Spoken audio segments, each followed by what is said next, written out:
Today's managers are facing trials that the most popular books on teamwork just simply don't address. They have remote employees, temporary or gig employees, and increased speed of change.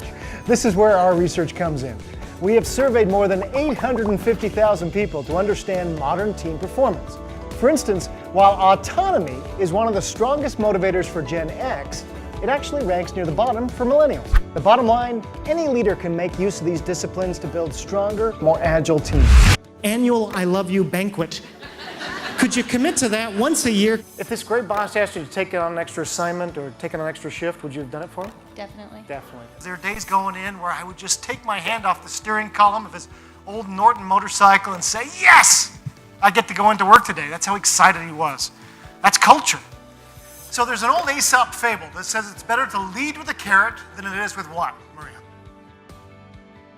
Stick, exactly right. Nicely done.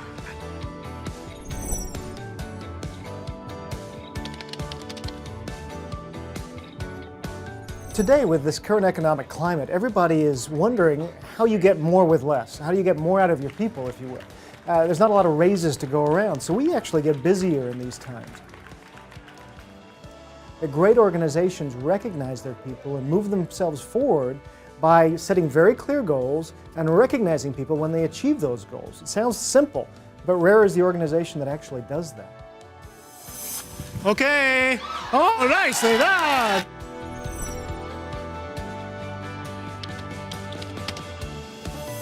As we're trying to attract people to come work here, as we're trying to retain people and get them motivated, we're going to talk a little bit about that idea, about recognition, about rewarding our people. We're also going to talk about motivating our people, what it is individually that motivates them. Obviously, impact. We're going to talk a lot about impact and mission. The point is this, great teams root for each other. Is that first off, the idea of Kaizen, you've got to challenge the status quo, but everybody has to feel safe to speak up and challenge that status quo. So one of the organizations we saw this work with recently is called Bell Helicopter. 80-year-old Bell Helicopter. Mitch Schneider took over in 2015. Started with the company as a junior engineer and had 15,000 employees. So over 80 years, they saw their market share again slowly going down. He says, I created an innovations team that would work cross-functionally with all of our different departments. And he says, at first, it did not go well. He says, so I realized we got to change things up. And he says, I brought my group together. He says, guys, we got to create a safe place. He says, first off, anyone on our team can ask questions or make suggestions without fear of looking stupid. There's no dumb idea. In fact, one of the things he said was that we have to use a piece of every idea. And that became really difficult. He says, the second thing is we're going to be respectfully challenging of each other without ever acting negative. Anyone can suggest an innovative idea without being perceived as disruptive. And he says, and the debate started.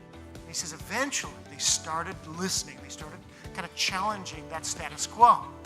And he says, I was in a meeting once, and the engineer heard the idea. Instead of saying, nope, won't fly, he said, you know what, that just might work. And he says, I felt like that was the tipping point. This was the first innovation that came out of the team. He says, we have more orders for this. We are going to be building plants around the world.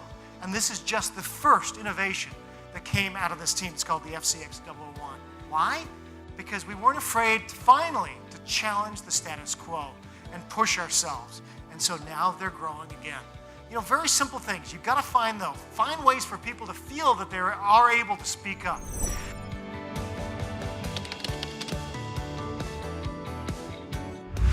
Answers we seek are really simple as you begin this process of defining who you are as a company. Where are we going? And finally, how are we going to get there? You answer those questions for me, and I'm going to be engaged. Nicely done, Bertha.